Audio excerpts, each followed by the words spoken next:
Hi guys, what's HTML? HTML is a markup text language that all web pages we see on the web are built or are started with HTML. So HTML starts with HTML tag. Inside that has a head tag and body tag.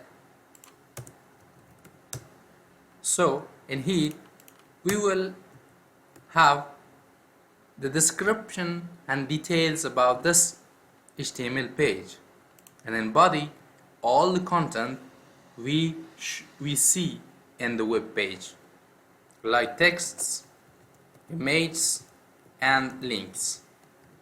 So this is the structure of HTML page.